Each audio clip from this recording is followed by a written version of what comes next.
Steph, now we know it's Boston, so can you give us some high-line ideas of what you think of the team and how they match up with the Warriors? Yeah, obviously a great team. They're in the finals, and they've had a group together, gone through a lot in the last 4 or 5 years, had some success early, had to figure out how to sustain it, and now they're here on this stage, so it's going to be an amazing test. You got some guys playing at a really high level, very well-rounded team. They got size. They've been battle-tested this playoff run, so we like the matchup in terms of just confidence going in, knowing that we can win, but there's obvious respect in terms of what they present as a team. Tatum and Brown as the heads of the snake. Marcus Smart does what he does. And you got some vets, like see Al Horford, who has been in the league a long time, and in his first finals appearance. So I'm sure they're motivated just like we are, and excited to get things going. Steph. Go ahead. You guys got off to a red-hot start first couple of months, then hit some bumps January, February, and into March. Did you always believe that even through those bumps, you'd be able to – did you still visualize getting to this point? 1,000%.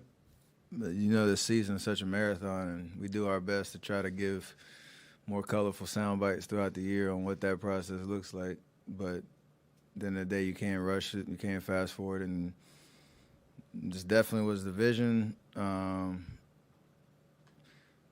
think some of those speed bumps kind of made us appreciate the difference in this team in terms of,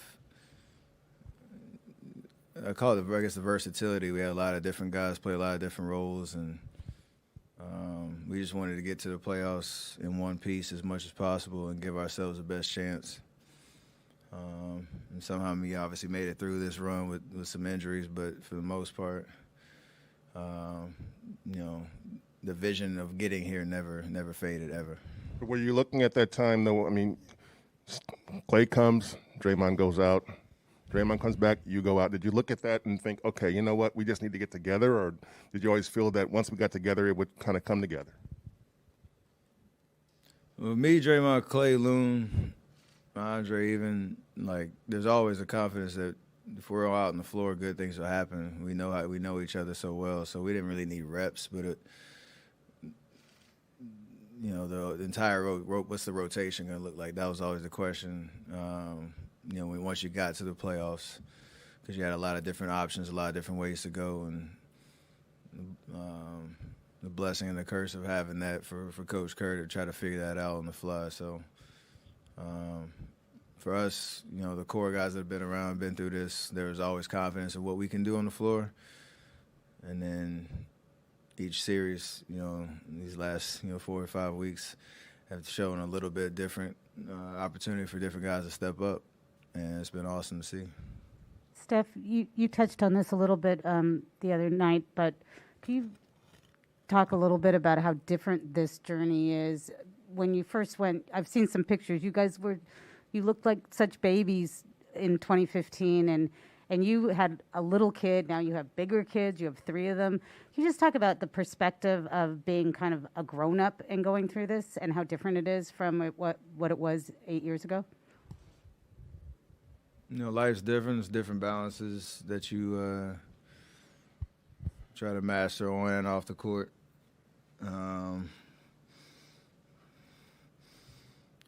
don't know. I think it's probably more just an appreciation, a different level of appreciation of what it takes to get to the stage than it did the first time, because you really have no idea until you do it.